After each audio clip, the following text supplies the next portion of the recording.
আমি আপোনালোকক জনাইছো যে লখিমপুৰত বানপানীয়ে ভয়ংকৰ ৰূপ ধাৰণ কৰিছিল আৰু আমাৰ সাংবাদিক হাছিনুৰ আলমে এক প্ৰতিবেদন প্ৰস্তুত কৰিছিল। এই মুহূৰ্তত পুনৰবাৰ সেই প্ৰতিবেদন আপোনালোকক দেখুৱাবলৈ চেষ্টা কৰিছো।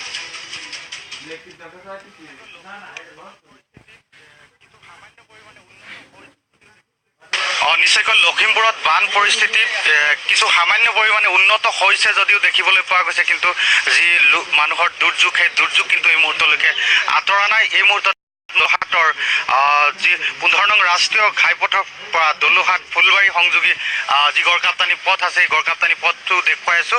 কালি পুৱাৰ ভাগতে এই গুৰুত্বপূৰ্ণ গড়কাপ্তানি পথটো সম্পূৰ্ণৰূপে ছিঙি পেলাই, যাৰ ফলত বিগত দুদিন ধৰি অঞ্চলটোত এটা বৃহৎ এলেকা সম্পূৰ্ণৰূপে যোগাযোগৰ পৰা বিচ্ছিন্ন হৈ আছে বহি জগতৰ লগত।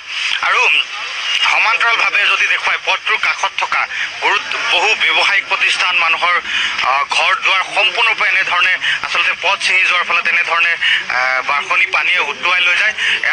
শিঙৰা নদীৰ যি প্ৰলয়ংকাৰী বানৰ ফলত এনেধৰণে অতি সাংঘাতিক ধৰণে অঞ্চলটোত ক্ষতিগ্ৰস্ত হয়।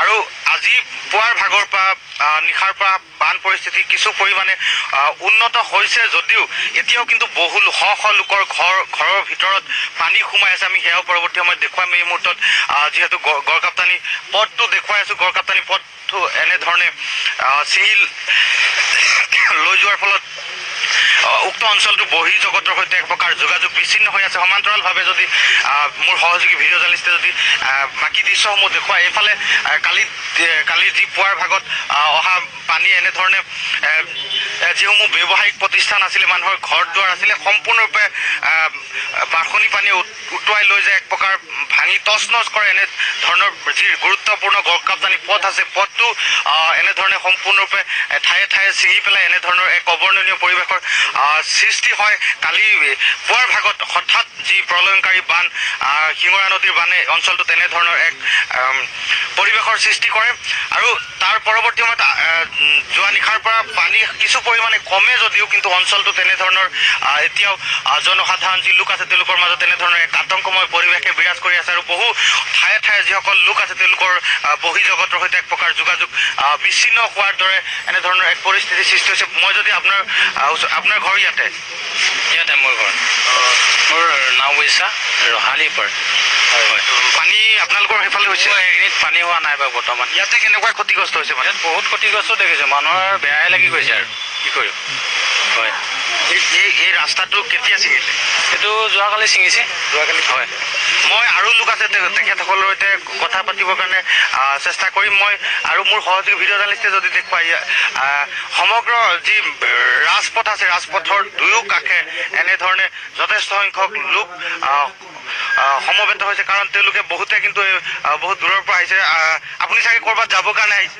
মই লখিমপুৰ যাবলৈ আহিছিলোঁ। ৰাস্তাটো ছিঙি আছে? ৰাস্তাৰ অৱস্থা বহুত বেয়া, যেনে তেনে পাৰ হৈছোঁ আৰু। আপুনি ক'ত যাব? মই লখিমপুৰলৈ যাম। এই মানুহৰ ইমান দুৰৱস্থা দেখি সকলো চাবলৈ আহিছোঁ আৰু বহুত মানে বেয়াকৈ ক্ষতিগ্ৰস্ত হৈছে। পানীটো চাগে হোৱা নাছিলে? নাই, মই এনেকুৱা বান ছিঙি ৰাস্তা ছিঙি এনেকুৱা বান হোৱা মই দেখা নাই। নিশ্চয়কৈ এনেধৰণৰ ভয়ানক বান পৰিস্থিতি হয়তো এই অঞ্চলটোৰ লোকসকলে কেতিয়াও দেখা নাছিলে।